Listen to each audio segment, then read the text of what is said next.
Hi, my name is Autif Kamal, and this is another workshop on logic and reasoning. This one is on converting a negated positive universal proposition to a negative particular proposition. I made a mistake in the last video. I said I'd be showing you how to convert a negated positive universal proposition to a positive particular proposition. I will not be doing that because it's not possible. Okay.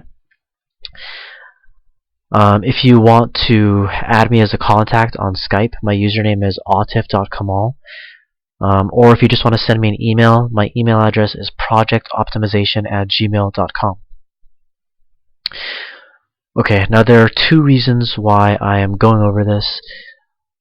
The first reason is because two propositions can be expressed differently but be equivalent in meaning, and if you're not aware, specifically in this case, how two propositions are equivalent in meaning, you could assume that it's possible for you to assume that one is true and the other is false,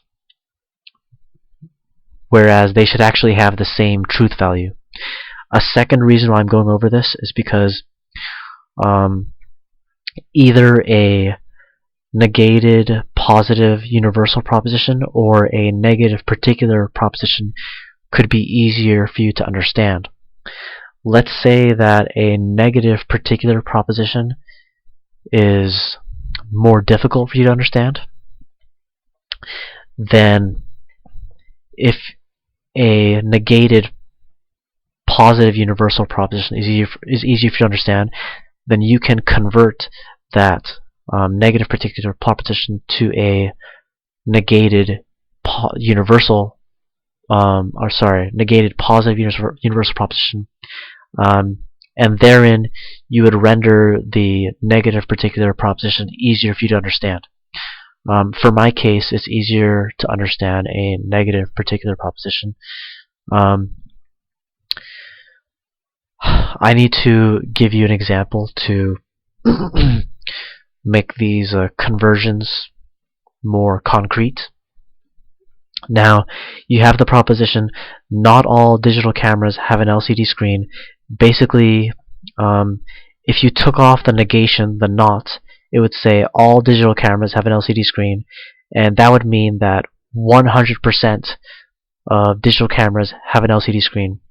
When you add the negation, the not, that means that less than 100% of digital cameras have an LCD screen. For that to be true, there would have to be at least one, but there could be more, but at least one digital camera which does not have an LCD screen, and that is exactly what a negative particular proposition means.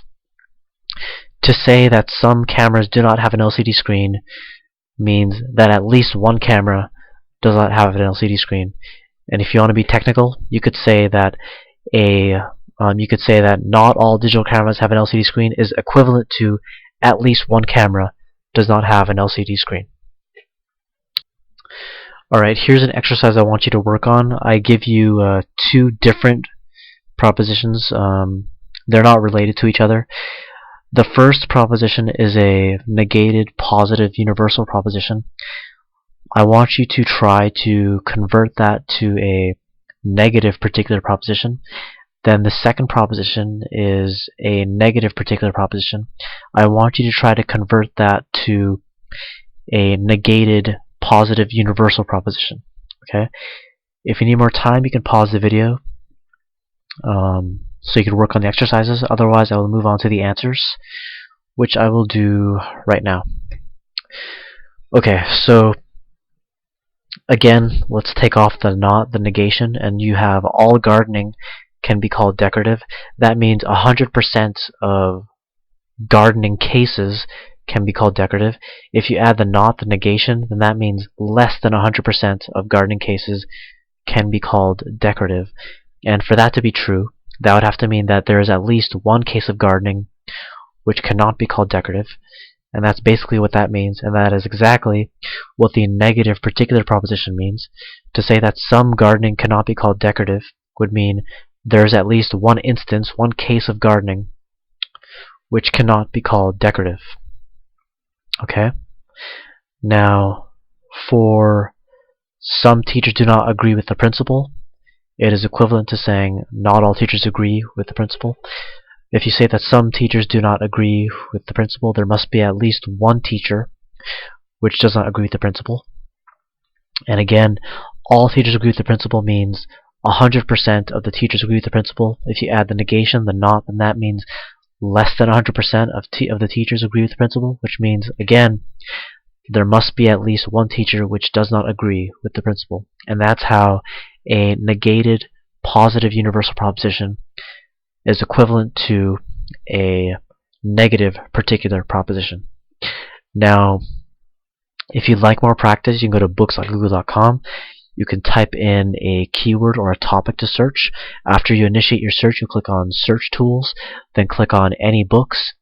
Then you can click on either Preview Available or Free Google eBooks. Then you select a book, and then within that book you're going to do a search. There's a search bar within the book, and you're going to type in either some or not all, and you're going to try to come up with your own either negated positive universal proposition or a negative particular proposition, and you can practice converting them back and forth. Okay? And just thinking about how they are equivalent in their meaning. In the next video, I'm going to go over converting a standard sentence which contains a causal indicator into a conditional proposition. So an example of a standard sentence containing a causal indicator would be like, he's bleeding because he scraped his arm.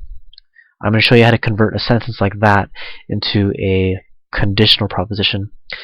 And the reason why I'll go over that, just to try to justify the value, is to make the cause and the effect in the proposition, or in this standard sentence, more explicit. Okay, I'll go into greater detail on that in the next video. Okay, thank you.